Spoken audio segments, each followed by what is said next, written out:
Teknologi bukan lagi sekadar alat bantuan mengajar, ia adalah kunci yang membuka potensi tanpa had anak-anak kita. Melalui inisiatif pendigitalan sekolah, bilik digital kami kini dilengkapi dengan unit iPad terkini. Pembelajaran tidak lagi terikat pada buku teks semata-mata, sebaliknya menjadi interaktif, menyeronokkan dan merentas sempadan. Hasilnya, kadar penglibatan murid dalam Portal Delima melonjak drastik. Malah, persekitaran pembelajaran digital yang kondusif ini turut mendorong peningkatan peratus kehadiran murid ke sekolah secara konsisten.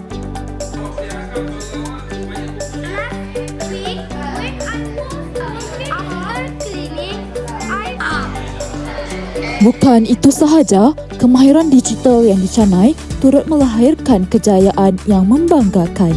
Pelbagai pertandingan telah diungguli pada peringkat daerah hingga ke kebangsaan.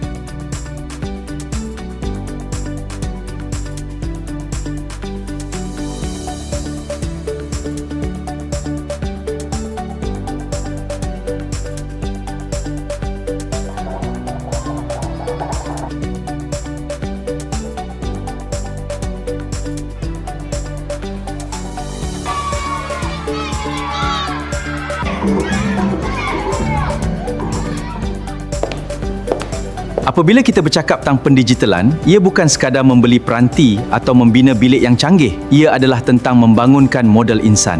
Dengan adanya peruntukan tambahan bagi program Sekolah Amanah, kita telah berjaya merapatkan jurang digital. Setiap murid tanpa mengira latar belakang berpeluang menguasai kemahiran digital masa depan.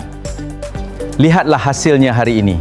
Kadar penggunaan Delima melonjak, kehadiran murid meningkat dan piala kemenangan terus dibawa pulang. Peruntukan ini bukan sekadar perbelanjaan, tetapi satu pelaburan untuk masa depan anak-anak kita. Masa depan tidak menunggu kita.